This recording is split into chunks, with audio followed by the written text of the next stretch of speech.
निराशा,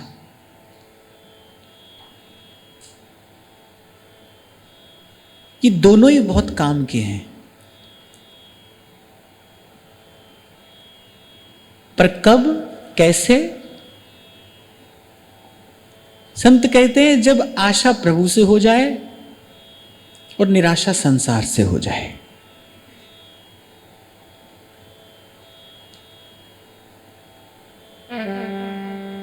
अब अपनी दशा देखो तो अनुभव होता है कि प्रभु से तो आशा है, थोड़ा सा कष्ट आए, थोड़ी विपदा आए तो व्यक्ति दौड़ पड़ता है मंदिर की तरफ, प्रार्थना करता है। तो प्रभु से तो आशा है, पर अभी संसार से निराशा नहीं है। और संसार से निराशा क्यों नहीं है? कैसे होती है संसार से निराशा?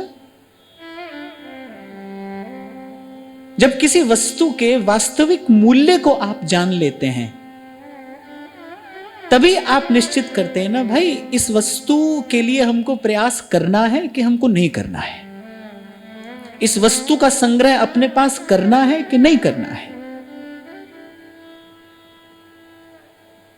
थोड़े समय के बाद अगर कोई वस्तु काम की न रहे तो घर की साफ सफाई करते हुए उसे निकाल देते हैं ना, भाई अब ये काम की नहीं है। कब होगी संसार से निराशा? कैसे होगी संसार से निराशा?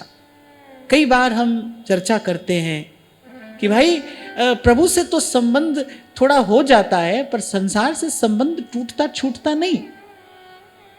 होगी कब संसार से निराशा? कैसे होगी? और याद रखना, जब तक संसार से पूर्ण रूपेण कोई निराश नहीं होता, कल इसी भाव पर हमने चर्चा की ना, जब कोई पूरा पूरा चाहता नहीं प्रभु को, क्योंकि वो तो पूरे पूरे है ना।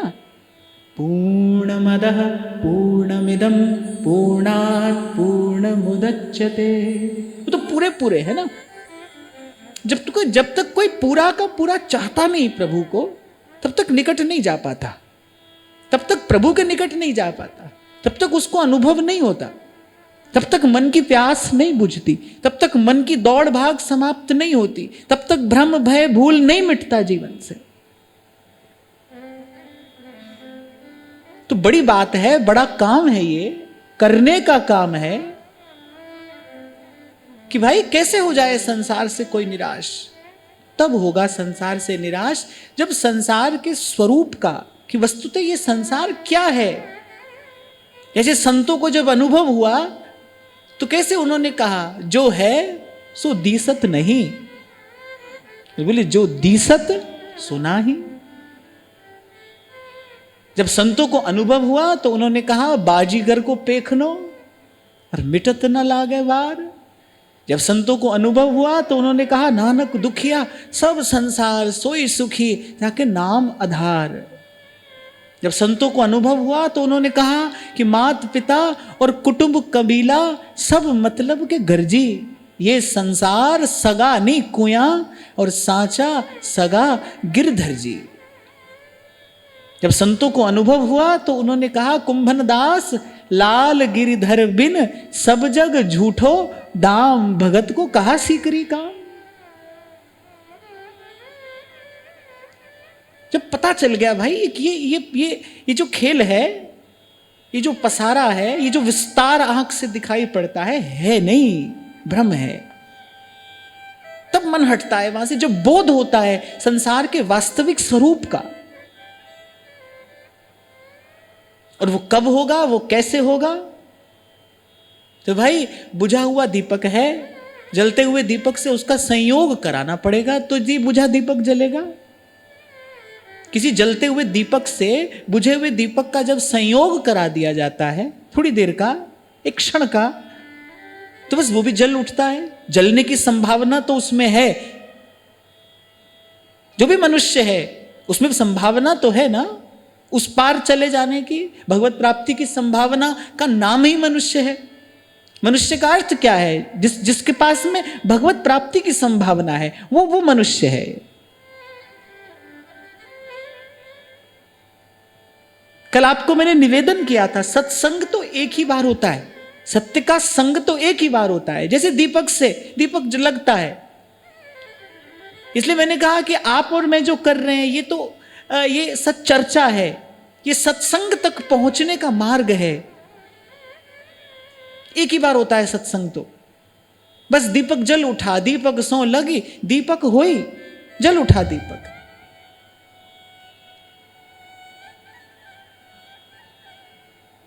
तो आशा भी काम की है और निराशा भी काम की है, पर आशा प्रभु से हो और निराशा संसार से हो जाए, संसार से निराश हो जाए। जो संसार से निराश हो जाएगा तो सुखी हो जाएगा।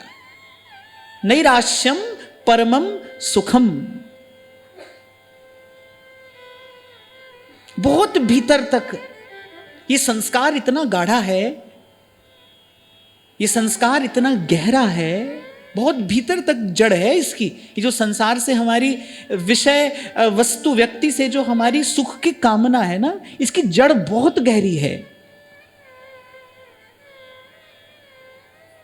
इसलिए कलम विचार कर रहे थे, संतों की आज्ञा है, बोले ऐसी भक्ति करे बहुकाल, दीर्घ काल तक इसका अभ्यास किया जाए। शनय शनय करके वो जड़ कटती है, शनय शनय वासना निर्मूल होगी, फिर पनप जाएगी। आप देखोगे, आपने साधन किया, आपने भजन किया, कुछ दिन के लिए आपको लगा कि मन स्वस्थ हो गया, फिर क्या होगा, फिर कोई अंकुर फूट पड़ेगा उसमें। देर तक यही होता रहेगा। अब जब देर तक रोग हो तो फिर औषधि भी देर तक लीजिए। अगर रोग बना है शरीर में तो भाई फिर औषधि भी लेनी पड़ेगी। भक्ति है तो साधन काल में भी फल रूपा, फल रूपत्वात् नारद जी कहते हैं। ये तो साधन काल में भी बड़ी सरस है, बड़ी मधुर है। हमको क्यों नहीं लगती? क्योंकि अभी मन अस्वस्थ है। इस रस का आस्वादन करने की योग्यता, सामर्थ्य अभी मन के पास में नहीं है। अभी मन दुर्बल है, अभी चित्त अशुद्ध है। पर यही मार्ग है, यही युक्ति है, इसी से होगा। तो खैर हम ये बात कर रहे थे कि भाई संसार से कैसे हो जाए निराशा। तो सच चर्चा करिए, सच चर्चा करिए। बिन सतसंग न हरि कथा। संत के पास जाकर बैठोगे नहीं तो भगवान का गुण कौन सुनाएगा? प्रभु की कथा, हरि की कथा कौन सुनाएगा? संतों ने तो मांगा ही यही, हो कोई ऐसा रे सुखदाई, जिन हरि की कथा सुनाई, तिस भेंटे गति हो हमारी। कैसे हो हमारी गति? कैसे हो हमारी सदगति? कैसे हो? तो कोई ऐसो रे सुखदाई, इस हरि की कथा सुनाई। परीक्षित को श्री सुखदेव जी महाराज मिल गए। क्या किया? हरि की कथा सुनाई और सदा सदा के लिए आवागमन से मुक्त कर दिया। कहे नानक गुरु बंधन काटे, बिछरत आन मिलाया, ठाकुर तुम शरणाई तो एक क्रम बता रहे कि रे बिन सत्संग न हरि कथा। संत के पास बैठे बिना कौन सुनाएगा भगवान की कथा? संसार के पास तो सुनाने के लिए व्यथा है। आप जहां भी चले जाओ, जहां तक आप चले जाओ, संसार के सुख दुख की बात के अलावा और कहने सुनने को यहां पर क्या है? एक बार आप विचार करो इसका। अच्छा देखो, कोई अपने सुख की बात बताए, अपने दुख से तो दुख है ही, ठीक है ना? अपने दुख से तो दुख है ही। अब कोई अपने सुख की बात बताए तो भी दुख है। व्यक्ति विचार नहीं करता, करे भी कैसे? बिना विवेक के कैसे विचार करेगा? बिना सत्संग के कैसे विवेक होगा? सत्संग की कृपा से अगर मिले थोड़ा विवेक और विचार करे, जहां तक आप जा सकते हैं आप जाइए, देखिए ऐसे ही नहीं कह दिया इन भगवत प्राप्त महापुरुषों ने, नानक दुखिया सब संसार। यहां तो दुख की बात में भी दुख है और किसी के सुख को देखो तो भी दुख है। ऐसा ही तो मन है, अपने दुख से भी दुखी है, किसी के सुख से भी दुखी है। दो ही बात है कहने की, या तो तुम्हारे दुख की बात है या तुम्हारे सुख की बात है। या तो सुख दुख में सब परत हटा कर देखो तो दुख ही दुख है। तो जब तक कोई ऐसा सुखदाई नहीं मिलेगा जो हरि की कथा सुनाए, हो कोई ऐसा रे सुखदाई, कोई ऐसा रे सुखदाई, जिस हरि की कथा सुनाई, जिस हरि की कथा सुनाई, तिस भेटे गति होए हमारी, तिस भेटे गति होए हमारी। ये मैं आपसे संतों की वाणी इसलिए गवाता हूं क्योंकि इन शब्दों में भगवदीय ऊर्जा है। अपने सोए मन को जगाने वाले शब्द हैं ये। मुझे तो कोई संकोच नहीं है कहने में, सच्ची बात है, कहनी ही चाहिए और गरज कर कहनी चाहिए कि हमने तो भाई जीवन में और कोई साधन नहीं किया, बस संतों की वाणी गाते गाते ही हम यहां तक आ गए। बस इन शब्दों को गाया, बस संतों की कृपा से संतों की बात में प्रेम हो गया। और किसी जगह पर मन टिका नहीं टिका, और किसी शास्त्र पुराण की बात को भी कभी मन ने माना कभी नहीं माना, पर संत की बात में भरोसा हो गया। इसलिए मैं भी गाता हूं और आपसे भी गवाता हूं। हो कोई ऐसा रे भगत, कोई ऐसा रे भगत, जो माया ते रहत,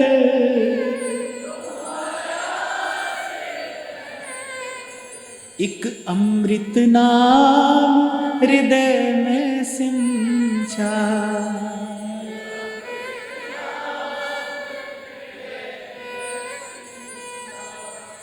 तुम गाते हो ना, फिर ये नहीं गाते। हो कोई ऐसा रे भेटे संत,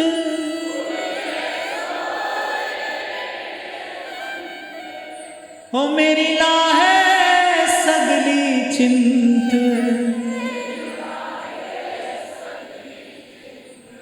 ठाकुर स्यों मेरो रंग लावे।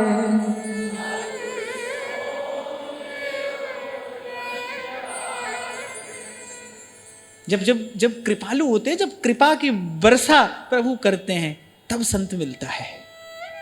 कोई ऐसा संत जो माया से रहित और एक अमृत नाम हृदय में संचार। तो कह रहे बिन सत्संग ना हरि कथा, बिना संत के कौन प्रभु की बात करेगा। सबके पास अपना रोना है,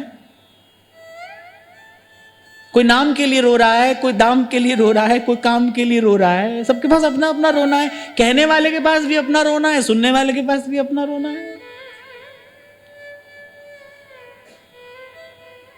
सबका अपना अपना एजेंडा है ना। कहने वाले का भी कुछ एजेंडा है, सुनने वाले का भी है। इसलिए कल सच चर्चा से हटकर थोड़ा प्रवचन करना पड़ा मुझे। ये जो है ये तो चर्चा है, हरि की चर्चा है। कल थोड़ा प्रवचन करना पड़ा मुझे। भाई यहां ऐसे आदमी का कोई काम नहीं।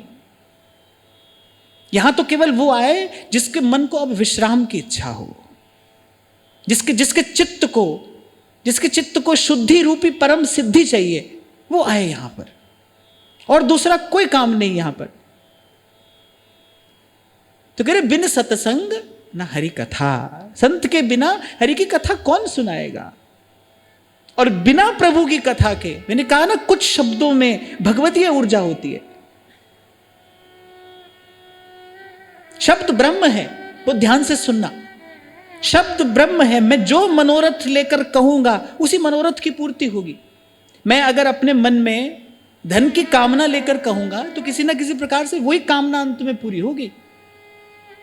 मैं यश और प्रतिष्ठा की कामना से कहूंगा तो वही वस्तु मुझे मिलेगी, क्योंकि शब्द ब्रह्म है।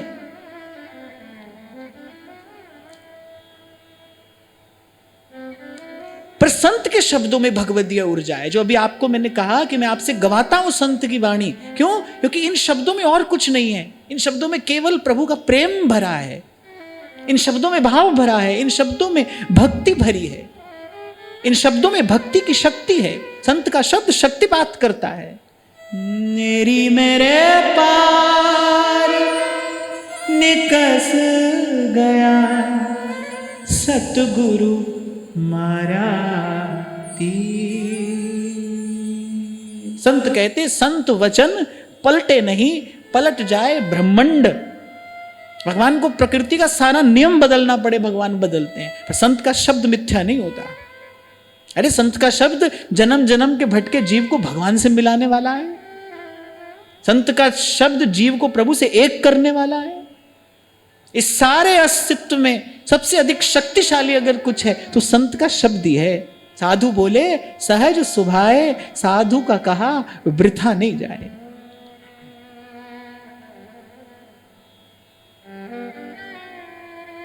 इसलिए बार बार मैं आपको कहता हूं भाई कुछ ऐसा करो, आपका जीवन ऐसा हो, आपका भाव ऐसा हो, आपकी चेष्टा ऐसी हो, आपका भजन साधन ऐसा हो कि आपका गुरु प्रसन्न होकर अपने संकल्प में, अपने विचार में, अपने भाव में आपको थोड़ी जगह दे दे।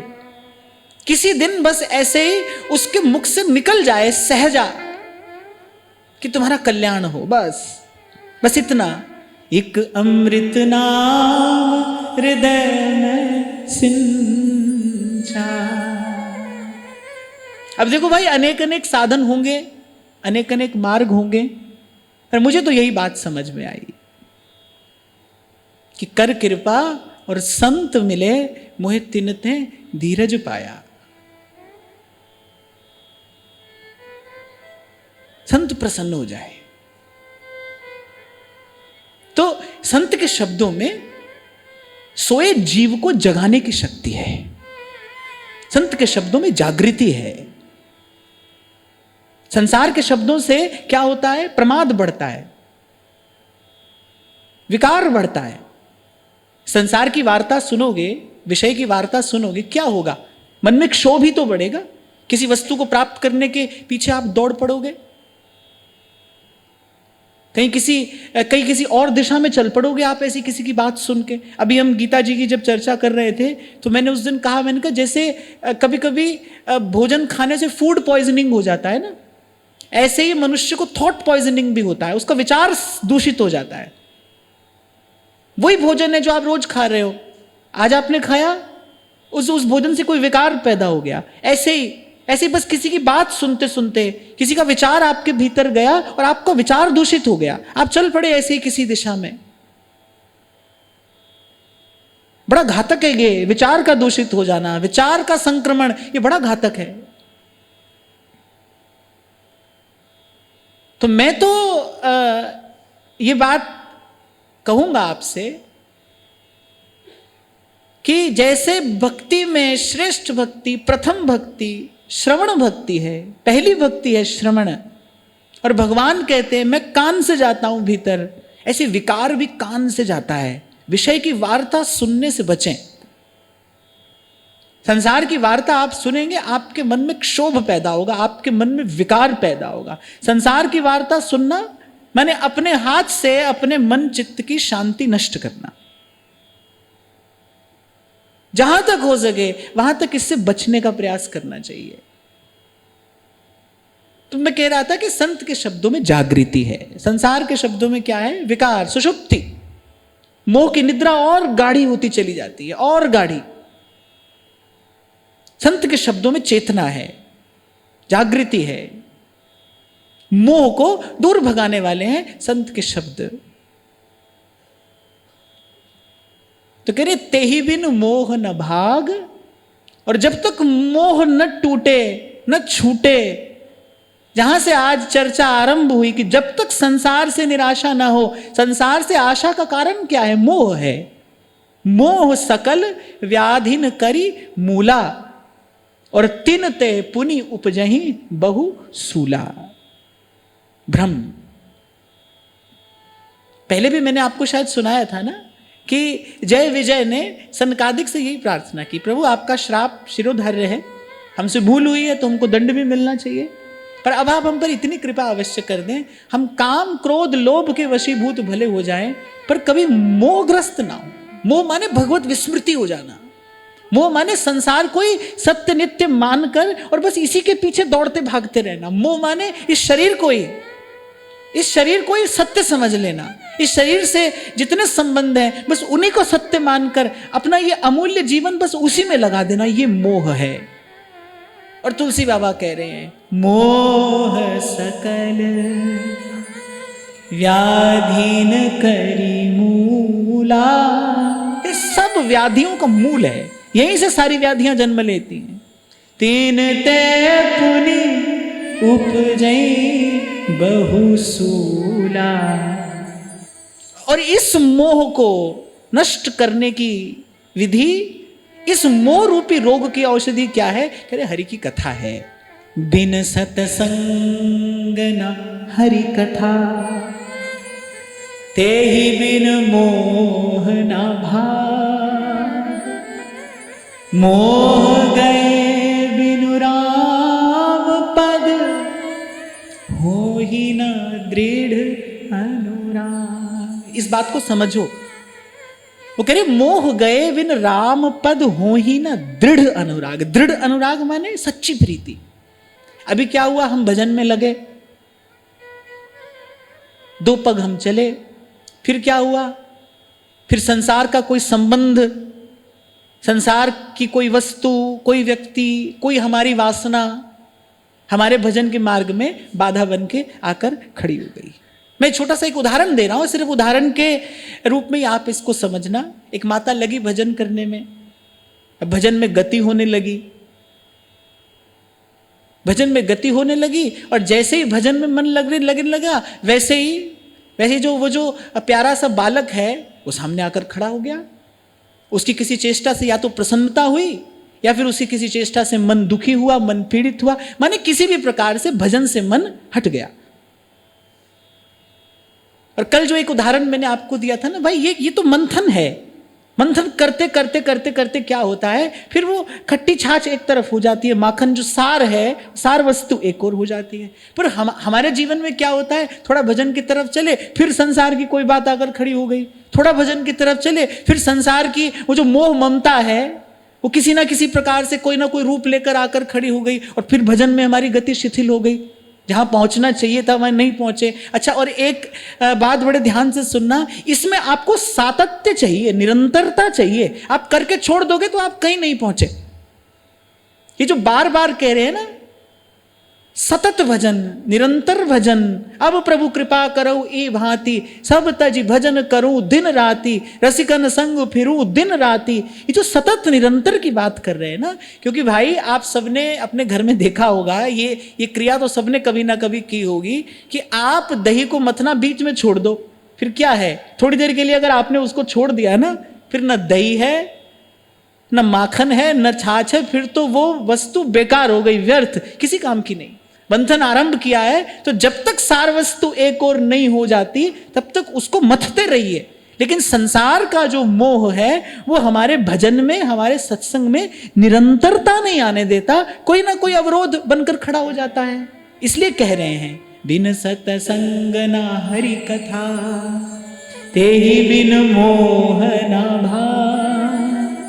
अरे भगवान की कथा के बिना मोह का अंधकार दूर करने वाला कोई नहीं है। और कथा भी कैसे, संत के मुख से सुने।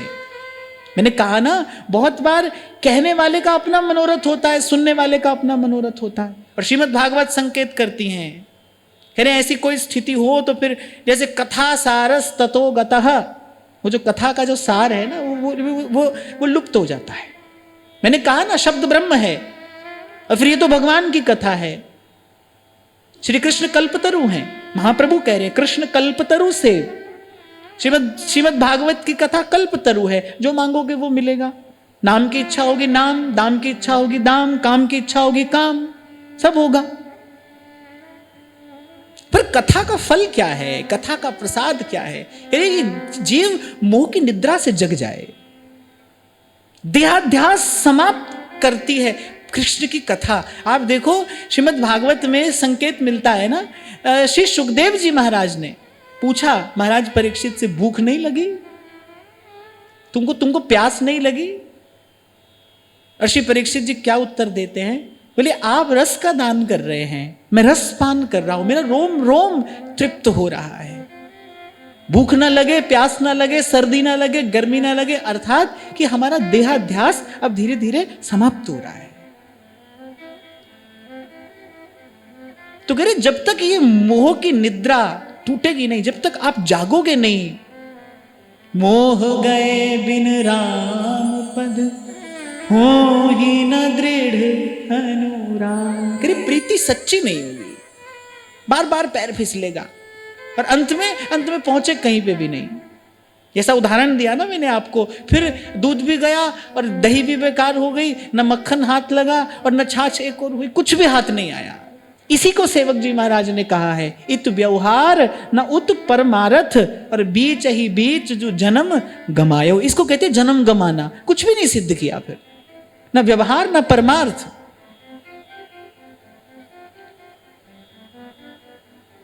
तो जहां से बात शुरू की हमने, कैसे हो संसार से निराशा, जब तक ये मोह की निद्रा से आप जगोगे नहीं, जब तक आपको ये रहस्य समझ में नहीं आएगा, जब तक गुरु की, संत की, सत्संग की कृपा से आपको संसार के वास्तविक स्वरूप का बोध नहीं होगा, जब तक समझ ना आ जाए ये खेल क्या है, फिर तब तक संसार से निराशा नहीं होगी। आप छोड़ाओ, आप घर छोड़ाओ, कहीं दूसरा घर बना लोगे, आप कुछ भी करो, पर जब तक भीतर से जागृति नहीं हो, जब तक कि खेल समझ में ना आ जाए। और बड़ी मजे की बात मैं आपको बताता हूं, जब खेल समझ में आ जाता है तब कहीं ना आना है ना कहीं जाना है। जिसको खेल समझ में आ गया वो तो कह रहे हैं, करता किया सो हुआ और सुमेरु अचल चला। जिसको खेल समझ में आ जाएगा, फिर उसको कुछ भी बदलना नहीं है, उसको कहीं ना आना है ना कहीं जाना है।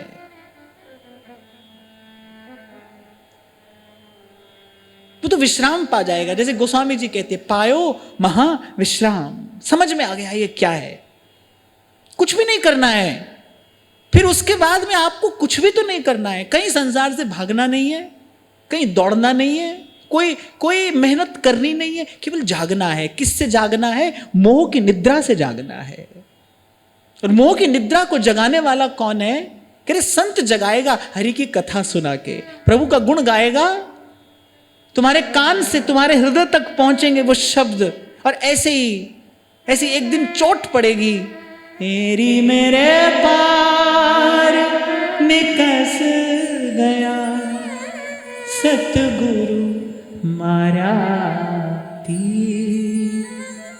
इत उत चित चले नहीं कबहू, डारी प्रेम जंजीर।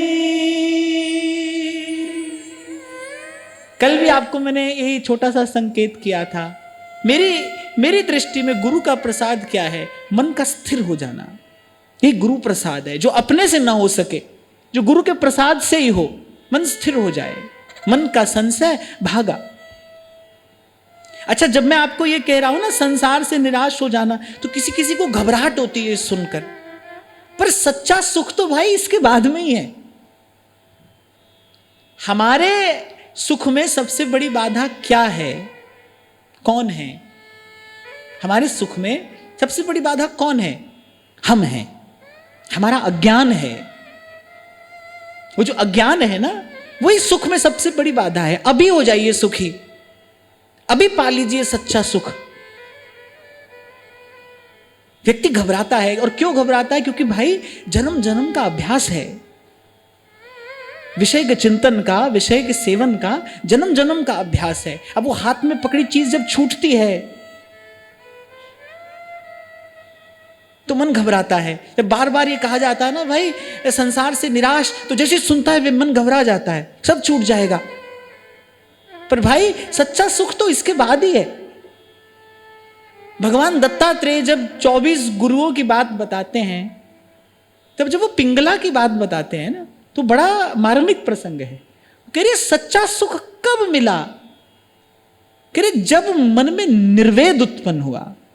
माने वो नित्य की भांति श्रृंगार करके खड़ी है द्वार पर कि कोई धनी मानी पुरुष आएगा और मुझे धन देगा, मैं विषय का भोग करूंगी। वो नित्य की भांति श्रृंगार करके खड़ी है। पर देखो कह रहे आज कोई भी नहीं आया, आज कोई नहीं आया। वो जो मन में पीड़ा हुई ना, संसार न मिलने के कारण जो पीड़ा हुई, एक पीड़ा संसार को मिलने से होती है। पते की बात बता रहा हूं, सबके काम की है। एक पीड़ा संसार को मिलने से होती है और एक पीड़ा संसार को न मिलने से होती है। संसार को न मिलने से होने वाली पीड़ा अच्छी है और प्रभु जिस पर कृपा करते हैं उसको पहले यही पीड़ा देते हैं। संसार को से न मिलने वाली, जो संसार न मिलने से होती है जो पीड़ा, वो पीड़ा अच्छी है भाई। न मिले, मिलने पर भी पीड़ा है और मिलने पर तो बड़ी पीड़ा है। तो आज कोई नहीं आया। उसके मन में भयंकर पहले तो बड़ी ग्लानि हुई। उसको लगा कि क्या मेरा रूप अब रूप नहीं रहा, क्या मुझ में अब वो आकर्षण नहीं रहा। अच्छा, और ये भी सत्य है, ये भी तो सत्य है। आज जिस कारण आप संसार को प्राप्त कर रहे हैं या जिस कारण से संसार आपके पीछे दौड़ रहा है, वो कारण एक दिन समाप्त होने वाला है। वो कारण एक दिन नहीं रहेगा। मैंने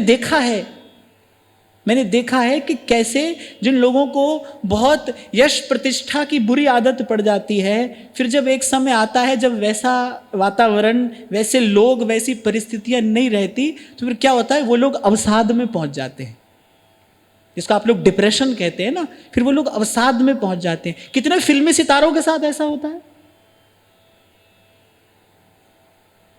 भाई। किसी चीज में क्या नशा होगा, जो नशा मान बढ़ाई में है। बाकी तो सब नशे बड़े छोटे छोटे नशे हैं, ऐसे थोड़ी थोड़ी देर में उतरने वाले नशे। एक मान बढ़ाई का नशा होता है जो जीव को उतार कर ही उतरता है, वो उसका पतन करा कर ही उतरता है।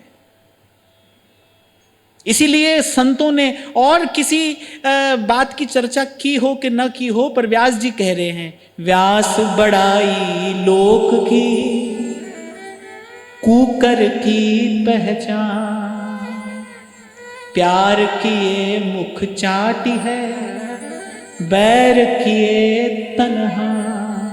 वहां तुलसी बाबा कहते हैं, लोक मान्यता अनल सम, तप कर कानन दाह। तो बड़ा नशा है ये, पर उतरता है। फिर जब उतरता है तो फिर व्यक्ति अपने आप को कहां पाता है, निराशा के, हताशा के, अवसाद के अंधकार में ग्रस्त त्रस्त। आज मजा लोगे ना भाई संसार का, ध्यान रखना। आज अगर आपको मजा लेना है, मैं तो कई बार आपको कहता हूं, मैं पाप पुण्य की तरफ नहीं जाता, मैं तो व्यवहार की बात कर रहा हूं। संसार तो लेने देने से चलता है ना। आपको मजा लेना है तो फिर कल सजा भुगतने के लिए भी आप तैयार रहो, फिर उसकी सजा मिलेगी। एक अंग्रेजी की कहावत है, वो कहते हैं कि there are no free lunches in this world. मुफ्त में नहीं मिलता है कुछ भी, यहां पर आपको कुछ देना पड़ेगा। अरे एक छोटी सी चीज खरीदो तो उसको मन देना पड़ता है। छोटी सी चीज आप खरीद लो, उसको आपको मन देना पड़ेगा। तो आपको संसार का मजा लेना है, लो। बहुत लोग कहते हैं, प्रश्न पूछते हैं, कितने बार युवा लोग प्रश्न पूछते हैं कि बहुत काम विकार है मन में, इस ओर बहुत आकर्षण होता है। तो मैं तो कहता हूं भाई इस विज्ञान को आप समझ लो। मैं पाप पुण्य की बात नहीं करूंगा। दो क्षण के सुख के लिए आप अपने दिनों की संचित ऊर्जा यदि खर्च करना चाहते हैं और आपको लगता है कि बुद्धिमानी की बात है तो करिए। लेने देने की बात है, थोड़ा सा मजा लेने के लिए फिर यहां बहुत बड़ी सजा भी भुगतनी पड़ती है। यम द्वारे कटियत नक छीके, आपकी राजी की बात है। और भगवान कह रहे हैं अर्जुन से, श्री गीता जी में, अर्जुन निर्णय करने में तू स्वतंत्र है। तू स्वयं अपना मित्र भी है और तू स्वयं ही अपना शत्रु भी हो सकता है। तू ही अपना हित भी करेगा और तू ही अपना अहित भी करेगा। अपना कल्याण करने वाला भी तू ही है, अपना पतन कराने वाला भी तू ही है। तू देख तुझे क्या करना है। मैंने तुझे बुद्धि दी है, विवेक दिया है, विचार करने की शक्ति दी है। तू देख तुझे क्या करना है। सीधी सी बात है ये तो।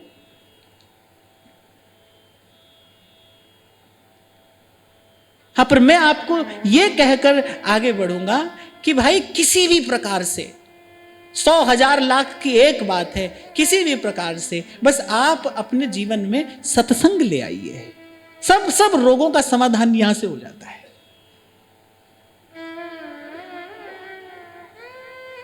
अगर मैं शुभ और शुद्ध संकल्प लेकर कहूंगा तो इन शब्दों की ऊर्जा अपना कार्य करेगी, मेरा भी समाधान होगा, आपका भी समाधान होगा। इसलिए कुछ क्षण पहले मैंने कहा भाई यहां तो वो आए जिसको मन की शांति की इच्छा हो। कोई चमत्कार नहीं हो रहा है यहां पर, कोई नुस्खा नहीं बताया जा रहा है, कोई टोना टोटका मुझे आता नहीं जो मैं आपको बताऊं, कुछ नहीं है यहां पर, और कुछ नहीं मिलेगा आपको इसके अतिरिक्त मन की शांति। इसकी इच्छा हो तो आप आइए। मैं ये तो नहीं कह सकता कि मैं किसी बात की गारंटी लेता हूं, मैं ये तो नहीं कह सकता, किसी को भी नहीं कहना चाहिए ऐसा।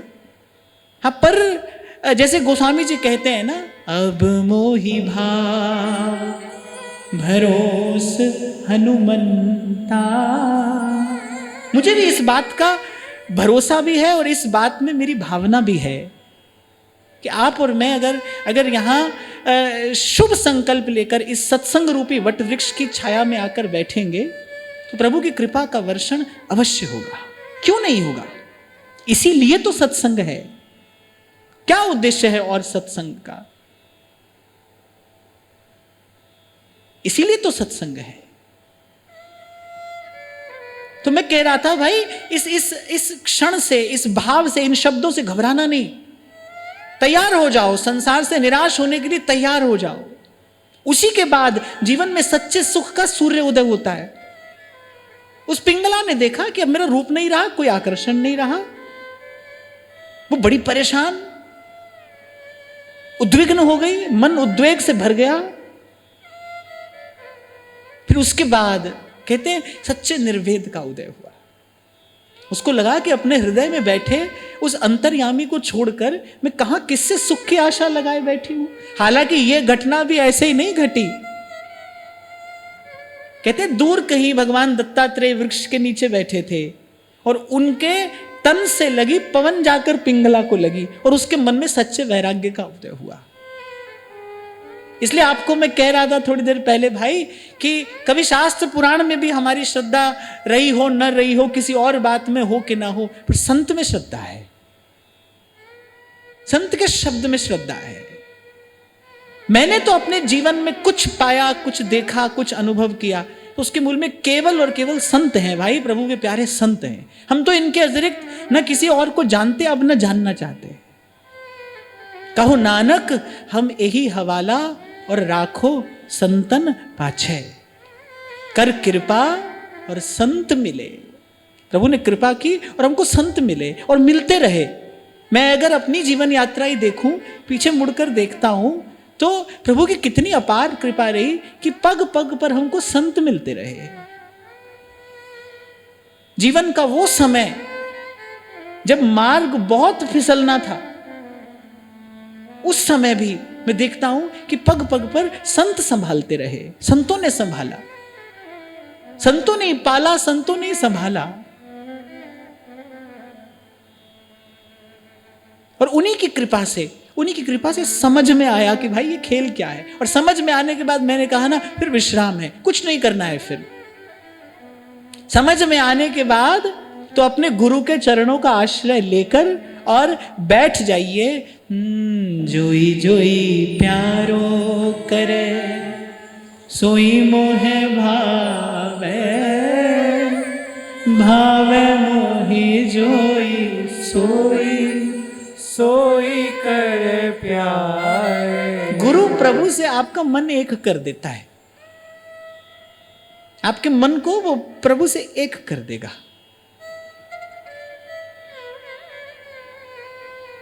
आज बड़ी सुंदर बात व्यास जी कह रहे हैं, अब ना और कछु करने हैं, बस रहने हैं वृंदावन। अरे अब कुछ और नहीं करना है। मैं बैठी रहूं कुंजन के कोने, बैठी रहूं कुंजन के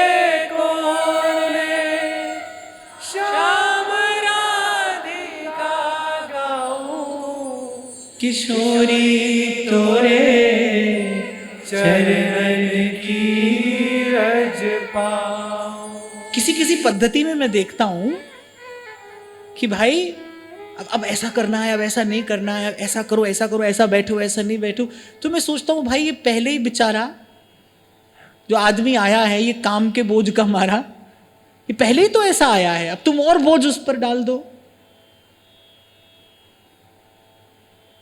यहां हमारे भक्ति मार्ग के आचार्यों ने क्या सुंदर मार्ग दिया है। अरे कुछ नहीं, आपको एक उदाहरण दिया था मैंने कभी कि देखो सर पर हमारे गठरिया रखी है, कर्मों का बोझ है सर पर और हाथ बंधे हैं। माने हम अपने सर पर पड़ा बोझ हटा नहीं सकते क्योंकि हमारे हाथ बंधे हैं। परबस जीव परबस है, अपनी इच्छा से आप जो कर्म फल है उसको कम अधिक नहीं कर सकते। ये आपके मेरे हाथ में नहीं है कि हम अपने कर्म के फल को अपने हिसाब से, अपनी रुचि से जब चाहें तब ले लें। नहीं, ऐसा कोई विधान नहीं है। तो देखो हाथ बंधे हैं और कर्म का भारी वो जो बोझ है वो सर पर रखा है। अब क्या करें? तो कह रहे बस जाइए प्रभु के सामने और सर झुका दीजिए। जो है ना, मौसम दीन ना दीन हित तुम समान रघुबीर, अस विचार रघुवंश मणि, हरहु विषम भव भी। महाराज वाणी में बड़ी सुंदर बात कहते हैं, हम नीच से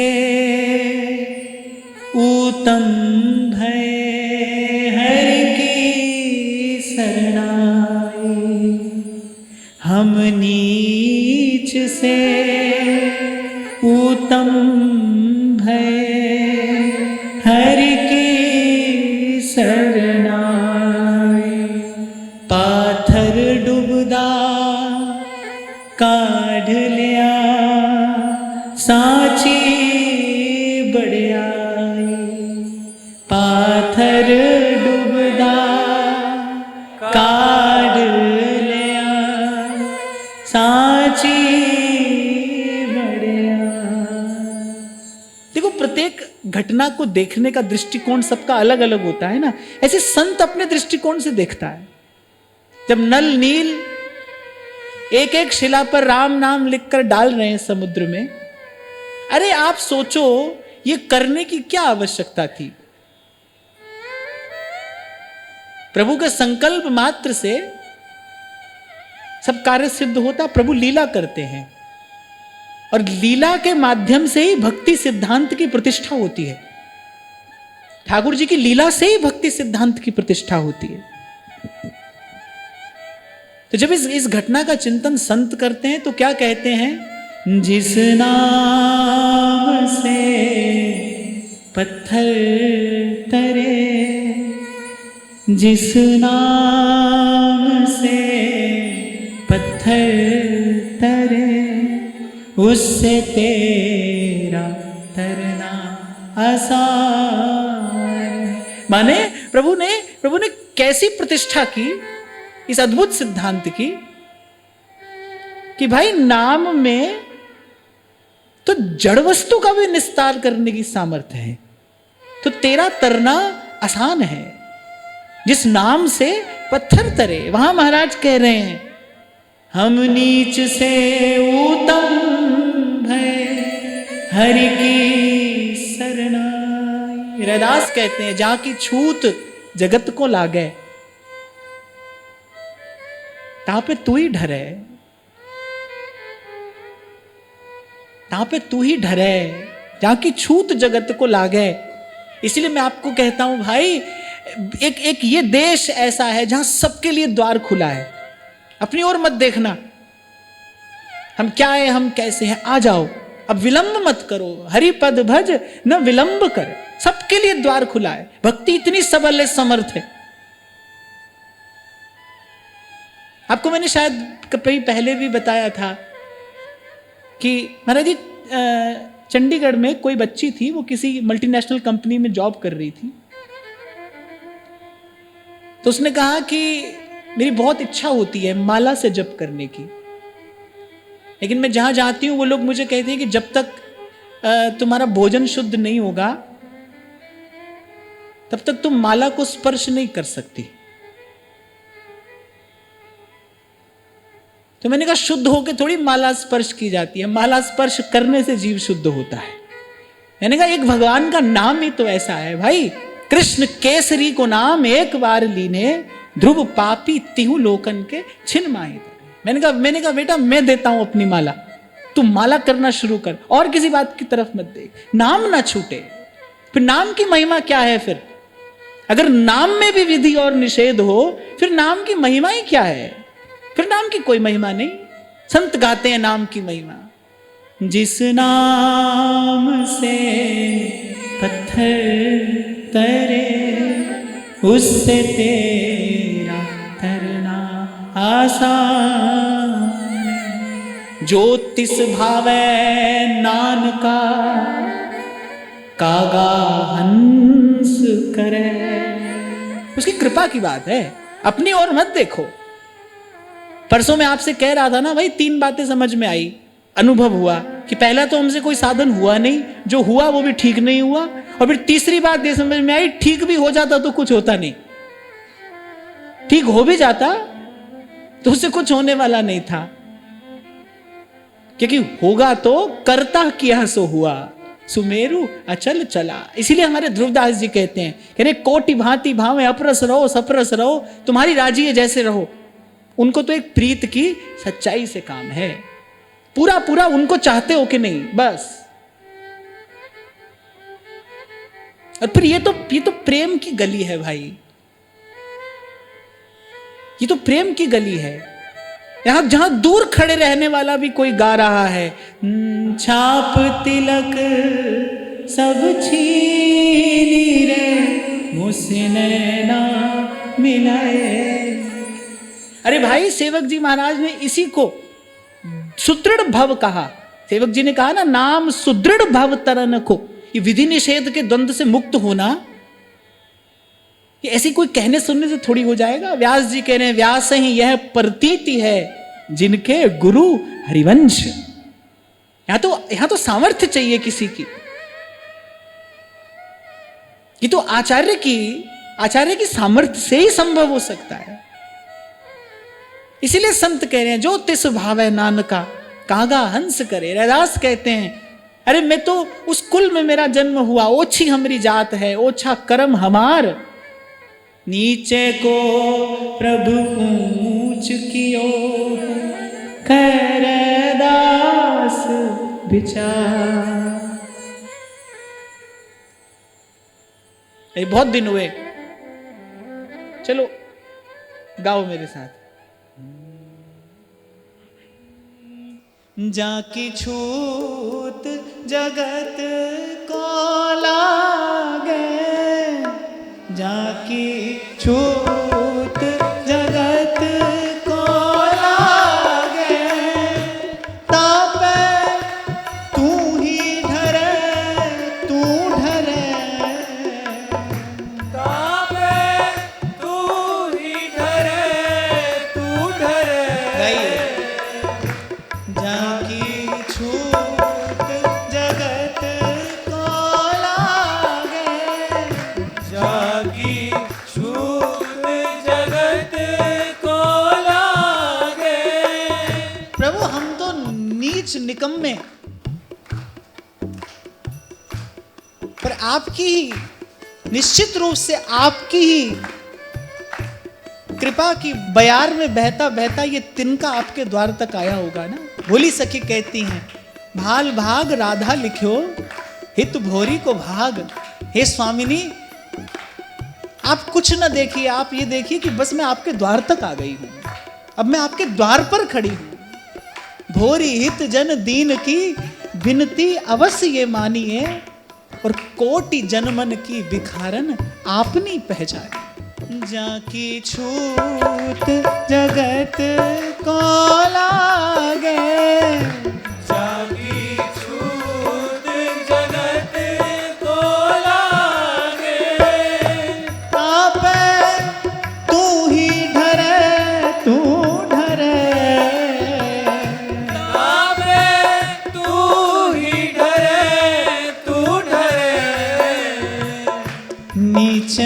ऊंच करे मेरा गोविंद, नीचे ही ऊंच करे मेरा गोविंद।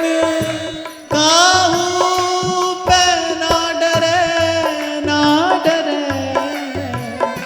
काहू पे ना डरे ना डरे। यहाँ रैदास जी महाराज प्रभु की प्रतीति करा रहे हैं। महाराज बाणी में कहते हैं जिसदा साहेब डाढ़ा होए, तेरे तिसनो मार सके नहीं कोई। जिसदा साहेब डाढ़ा हुए। जब मीरा जी की मां ने कहा ना दूल्हा रक्षा करता है, मीरा जी का अगला प्रश्न था किससे रक्षा करता है। शायद कहीं कथा में ही सुन लिया था मीरा जी ने, ये काल है जिसका भय जीव को सदा बना रहता है। क्योंकि मीरा जी के महलों में नित्य सत्संग होता था। संत के मुख से सुना कि जीव को एक काल का भय है, मृत्यु का भय है। तो जब मीरा जी की मां ने कहा कि जो दूल्हा होता है ना, जो बींद होता है, वो रक्षा करता है, मीरा जी ने कहा किससे रक्षा करता है? काल से रक्षा करता है, मृत्यु से रक्षा करता है। मां मौन हो गई। तो मीरा जी ने कहा कि रक्षक और भरतार तो वही है ना जो काल से रक्षा करे। तेरे सेवक को पहो किछ नाही, जम्म ना आवे नेरे। नीचे ही ऊंच करे मेरा गोविंद, नीचे ही ऊंच करे मेरा गोविंद। काहू पे ना डरे ना डरे, काहू पे ना डरे ना डरे। काहू पे ना डरे ना डरे। सीलाल तुत बिन कौन करे, ऐसी लाल तुझ बिन कौन करे। गरीब निवाज गुसैया मेरो, गरीब निवाज गुसैया मेरो। गरीब निवाज गुसैया मेरो। गरीब निवाज गुसैया मेरो। माथे छतर धरे धरे, ऐसी लाल तुद बिन कौन करे। ऐसी लाल तुझ बिन कौन करे।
डरे।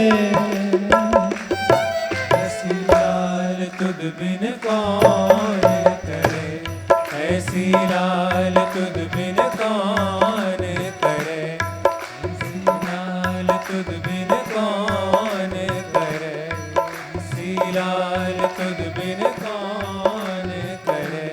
नीच ही ऊंच करे मेरा गोविंद, नीच ही ऊंच करे मेरा गोविंद, नीच ही ऊंच करे मेरा गोविंद, नीच ही ऊंच करे मेरा गोविंद।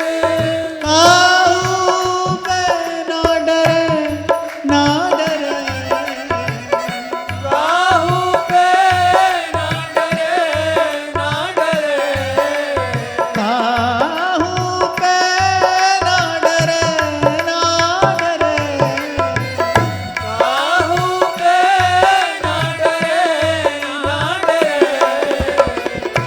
काहू पे ना डरे ना डरे, ऐसी बात तुद बिन कौन करे। ऐसी लाल तुद बिन कौन करे, ऐसी लाल तुद बिन कौन करे, ऐसी लाल तुद बिन कौन करे, ऐसी लाल तुद बिन कौन करे। ऐसी लाल तुद बिन कौन करे।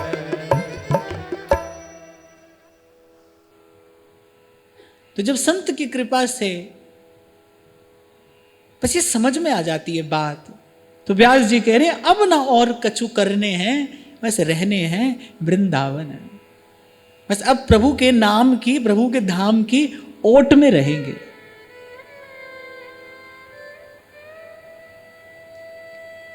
और कबीर कहते हैं बड़ी है राम नाम की ओट। सूरदास जी कहते हैं कि बैठे सबे सभा हरिजू की, और कौन बड़ो को छोट। कौन बड़ा है कौन छोटा है, बैठे सबे सभा हरिजू की।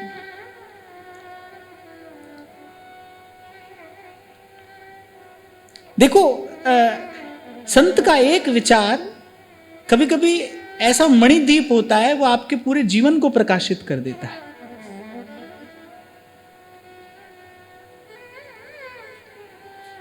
जब मुझे बिल्कुल पहली बार इस स्थान पर, इस व्यासपीठ पर बैठने का सौभाग्य मिला, प्रसाद मिला,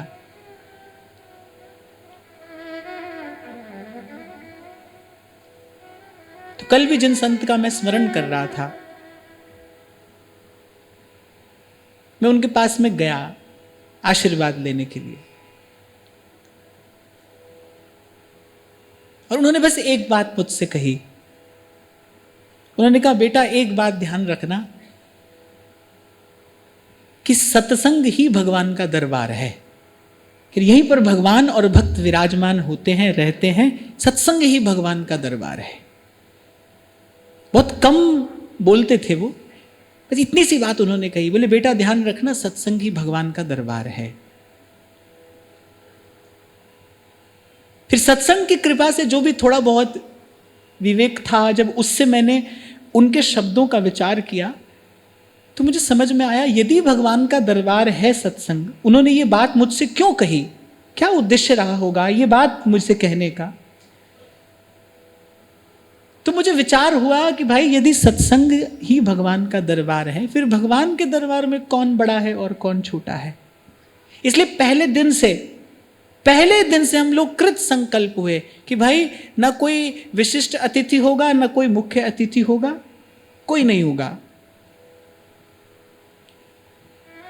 बस प्रभु का नाम होगा, क्योंकि ये भगवान का दरबार है। और संत कहते हैं भगवान का दरबार उसका लक्षण क्या है?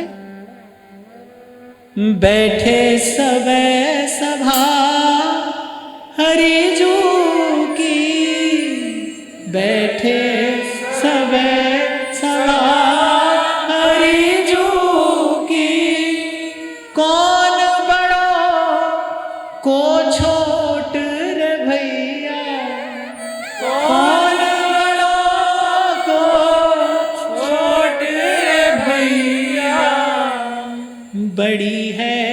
राम नाम की ओट रे भैया, राम नाम की ओट रे भैया।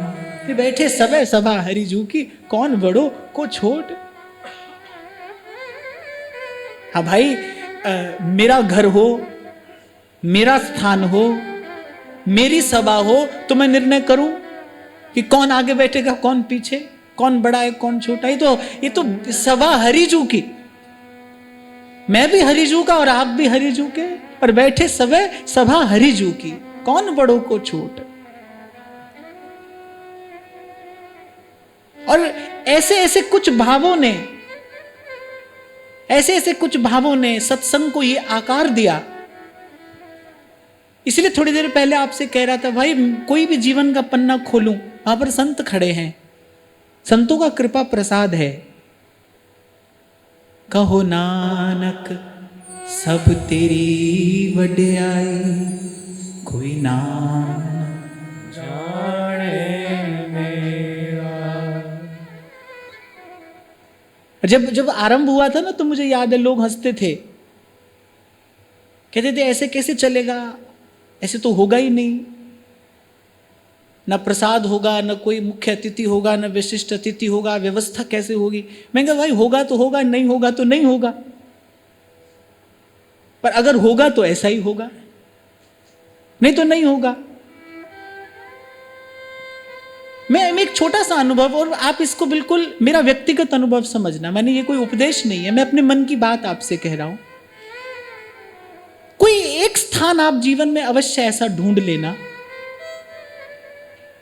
जहां जाकर आप क्यों क्या कैसे ना करें, माने जहां आप अपनी बुद्धि एक और रखकर समर्पित हो पाए। कोई ऐसा स्थान, कोई ऐसे चरण हो आपके जीवन में, कोई ऐसा आश्रय आधार आपके जीवन में अवश्य हो। ऐसी उन्नति होती है जीवन में, कहीं तो जाकर आपको समर्पण करना ही चाहिए। ये जो आज आपसे पुनः पुनः मैंने कहा ना कि भाई किसी की बात को माना नहीं माना, संत की बात में भरोसा था। भाई संत जो कह रहे हैं वो ठीक है, हमको इसी मार्ग पर आगे बढ़ना है, संतों के ही पीछे रहना है।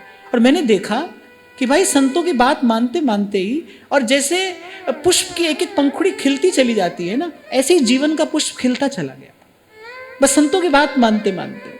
कोई परिश्रम हमको करना ही नहीं पड़ा, कोई श्रम साध्य नहीं था, आनंद था इसमें, इस समर्पण में आनंद था।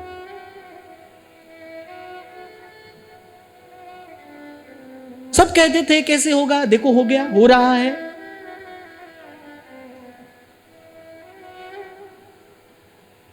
अब कल भी महाराज जी से मैं यही बात बाद में कह रहा था। महाराज जी ने मुझे कहा कि ये जो आपने ये कल जो प्रवचन किया, इसकी भी थोड़ी आवश्यकता थी, ये भी कहना जरूरी था, क्योंकि भाई आज तो आंधी चल रही है ना, आंधी चल रही है। हाँ ठीक है, सबको बहना हो सब बह जाएं उसमें, हमको नहीं जाना है, हम यही हैं, हमको यही रहना है। कहो नानक हम में ही हवाला, राख संतन के पाछे। ये 4 दिन की हलचल में क्या क्या ले जाएंगे भाई। 99 पुत्र जब मर गए गांधारी के और केवल दुर्योधन रह गया, तो वो हठ पर अड़ी थी कि एक पुत्र तो मेरा रह जाए। क्या था मूल में, क्या था, मोह ही तो था ना, पुत्र मोह, एक पुत्र रह जाए मेरा। भगवान वेद व्यास के पास में गई महारानी गांधारी, कोई तो उपाय होगा इसकी रक्षा का, मुझे ये 100 पुत्र महादेव से प्रसाद स्वरूप मिले हैं, कोई तो उपाय होगा। महर्षि वेदव्यास ने कहा उपाय तो है, तुम्हारे जीवन की जो संचित शक्ति है वो तुम्हारे पुत्र की रक्षा कर सकती है। तुमने ये जो नेत्रों पर पट्टी बांध रखी है, ये जो तप किया तुमने जीवन भर, ये जो तुम्हारा सतीत्व है, तुम्हारा जो पातिव्रत है, अपने पति के लिए तुमने अपने जीवन के सबसे बड़े सुख का त्याग कर दिया केवल अपने पति का अनुगमन करने के लिए। तो तुम्हारी इस तपस्या के आगे देवताओं को नतमस्तक होना पड़ेगा। तुम्हारी शक्ति है ये, तुम चाहो तो इसका उपयोग कर सकती हो। पर भगवान वेदव्यास ने कहा, लेकिन गांधारी अपनी शक्ति का उपयोग अधर्म की रक्षा में क्यों के अपना जीवन क्यों बिगाड़ती हो? यदि तुम दुर्योधन की रक्षा कर रही हो, माने तुम अधर्म की रक्षा कर रही हो। तुम अपनी शक्ति का उपयोग, और उपयोग नहीं दुरुपयोग, अधर्म की रक्षा में कर रही हो। यदि जीवन तो जाना ही है, जीवन तो काल का ग्रास है ही, मृत्यु तो एक दिन आनी ही है, अरे धर्म क्यों छोड़ती हो? धर्म का त्याग क्यों करती हो? महर्षि वेदव्यास ने तो सत्संग दिया, सत्विचार दिया, पर मोहाच्छन्न थी बुद्धि, मोह से ग्रस्त बुद्धि थी, नहीं मानी। वो तो जीवन की संचित शक्ति थी, वो भी अधर्म की रक्षा में लगा दी। मूल में क्या था? मोह था। क्या हाथ आया? और जब शक्ति नष्ट हुई, तन मन दुर्बल हुए, तो जैसे आप देखो, बहुत दुर्बल व्यक्ति बहुत अधिक क्रोध करता है। जब व्यक्ति बहुत दुर्बल हो जाता है ना, छोटी छोटी बात पर वो खींच पड़ता है, वो बहुत अधिक क्रोध करता है। बस उसी खींच में, उसी क्रोध में आकर और द्वारिकाधीश को श्राप दे दिया। और द्वारिकाधीश ने कहा कि माता, जो तुमने कहा वो तो विधि का विधान था, होना ही था। मुझे श्राप देकर अनंत काल के लिए अपने लिए दुख का कांटा क्यों बो लिया तुमने? ये विष का बीज क्यों डाला? भगवान ने कहा, माता मैं तो इसलिए दुखी हूं कि मुझे श्राप देकर तुम अनंत जन्म के लिए दुखी हो गई। क्यों ऐसा किया तुमने? पर मूल में क्या था? मोह था। संत समझा रहे हैं पर बात समझ में नहीं आ रही है।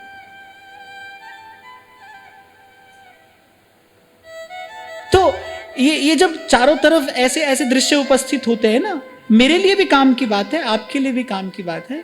जब जीवन में ऐसे ऐसे आकर्षण आए, तो एक बात का ध्यान रखना भाई, एक दिन जाना है, जाना है, रहना नहीं, मरना, बिस्वा पीस। धर्म क्यों छोड़ते हो भाई? धर्म का त्याग क्यों करते हो? धर्म का त्याग न किया जाए। और उद्घोष करते हैं शास्त्र, यतो धर्मस्ततो जयः। जहां धर्म है वहां जीवन की जय है। एक और तो भगवान कह रहे हैं सब मम प्रिय, सब मम उपजाए। कौरवों को किसी और ने थोड़ी बनाया था, वो भी तो प्रभु की रचना है, प्रभु की सृष्टि है। पर भगवान ने कहा भाई ये बात भी है कि सब मम प्रिय, सब मम उपजाए। पर भगवान ने कहा ये भी मेरा सिद्धांत है कि मैं सदा धर्म के पक्ष में खड़ा हूं, मैं धर्म के साथ में। और पांडव ये ना सोचे कि वो अपने पराक्रम से महाभारत जीत लेते, जीत ही नहीं सकते थे। जीवन की जय तब है जब प्रभु संग में हो। और प्रभु संग में कब हैं? जब हमारा मार्ग सतपथ हो, धर्म ना छूटे। कोई भी आकर्षण, थोड़ी देर का आकर्षण मनुष्य को पथच्युत कर देता है। कोई भी उपलब्धि, किसी भी लोभ, किसी भी लालच में आकर व्यक्ति धर्म छोड़ बैठता है। अरे जीवन तो जाना है, जा ही रहा है। कितनी सुंदर बात मीराबाई सा कहती हैं, जब उदा चिल्लाई, जब मीरा जी विष पीने लगी तो उदा चिल्लाई, बोले बाई सा मत आरोगी, विष है ये। जाने उसके मन में क्या हलचल हुई। मीरा जी का वो भोलापन देखकर, वो निश्चल भाव देखकर, मीरा जी की वो भक्ति देखकर उदा के मन में परिवर्तन हुआ। उदा ने कहा कि कितनी निश्चल, कितनी भोली है ये जानती है कि राणा जी इनसे कितने कुपित हैं, क्या क्या षड्यंत्र इनके विरुद्ध राणा जी कर रहे हैं, फिर भी कैसे निश्चल होकर, और एक क्षण भी इन्होंने कोई विचार नहीं किया और विष का प्याला मुख से लगा लिया। उसके मन में परिवर्तन हुआ मीरा जी की निश्चलता देखकर, निर्मलता देखकर। उसने कहा भाई सा मत आरो, कोई विष है, राणा जी ने भेजा है। अब मीरा जी क्या उत्तर देती हैं? मीरा जी ने कहा कि विष तो था, अब नहीं है। अरे अब तो मैंने गिरधर गोपाल के चरणों में निवेदन कर दिया, अरे अब तो भोग लग गया, अब तो प्रसाद है। और मीरा जी ने कहा यदि आज छोड़ देती हूं, आपके कहने से यदि आज नहीं पीती अब मैं इसे, क्या होगा? इसके ना पीने से क्या होगा? थोड़ी देर के लिए, थोड़े दिन के लिए जीवन बच जाएगा। बोले जीवन तो जाना ही है, जो वस्तु जानी ही है, बोले उसकी संभाल करने के लिए जो वस्तु संग रहनी है, उस धर्म को क्यों छोड़ूं? मैं वैष्णव हूं, प्रभु के चरणों में निवेदित वस्तु प्रसाद है, उसमें कोई अन्यथा बुद्धि करना वैष्णव के लिए अपराध है। मैं धर्म कैसे छोड़ दूं? धर्म नहीं छोड़ूंगा। और भाई इतिहास साक्षी है, रहेगा, कालनत रहेगा उनके सन्मुख, जिन्होंने प्राण देकर भी अपने सद्धर्म की रक्षा की है। धर्म ना छूटे, वही जीवन की शक्ति है, वही आपका ओज है, बल है, उत्साह है। किसके बल पर अनेक अनेक प्रतिकूलताएं सह जाते हैं संत? धर्म के बल पर। धर्म ना छूटे।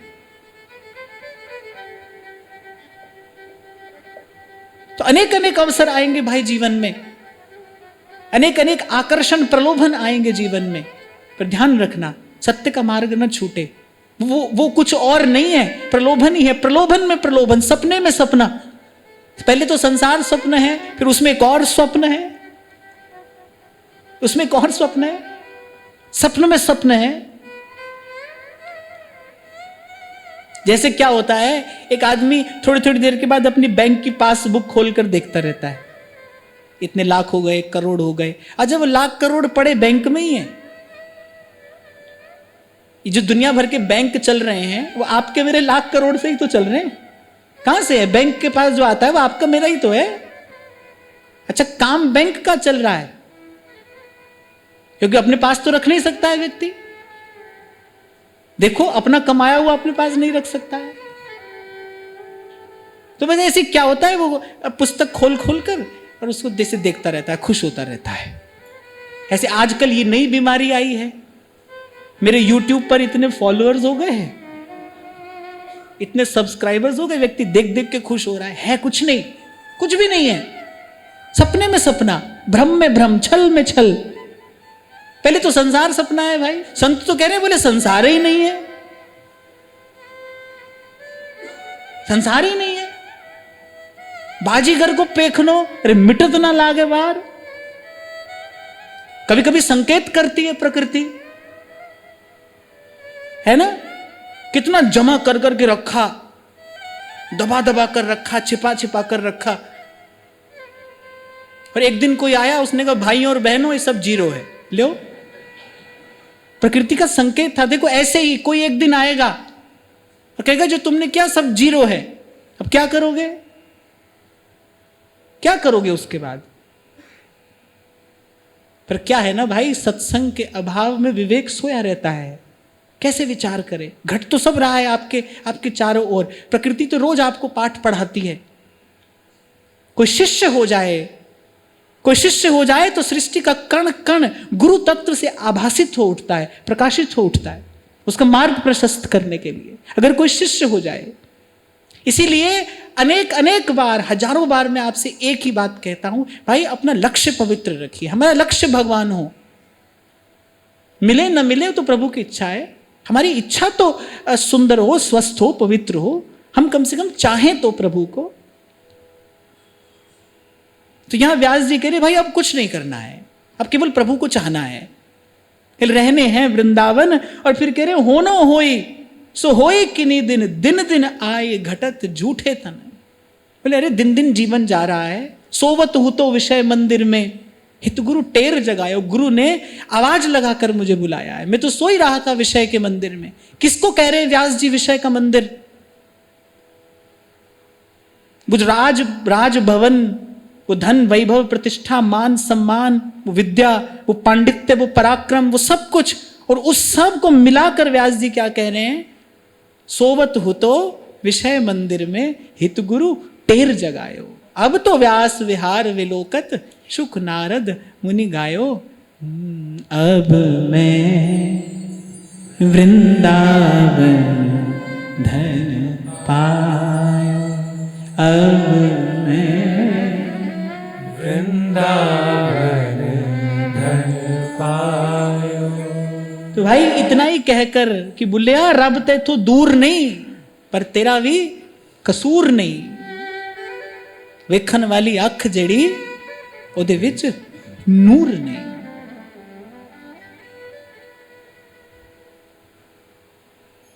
और उस आंख में नूर कहां से आता है? तुलसी बाबा बताते हैं, अरे वो जो आंख उसको देखती है, उस आंख में नूर, उस आंख में प्रकाश कहां से आता है? गुरु पद रज मृदु मंजुल अंजन, नयन अमीय दृग दोष विभंजन। तो गुरु चरणों का, आचार्य चरणों का स्मरण करते हुए आज की वार्ता श्री जी के चरणों में निवेदन करते हैं। महाराज श्री के चरणों में प्रणाम। आप सबके हृदय स्थित प्रभु को, भाव प्रभु को नमन।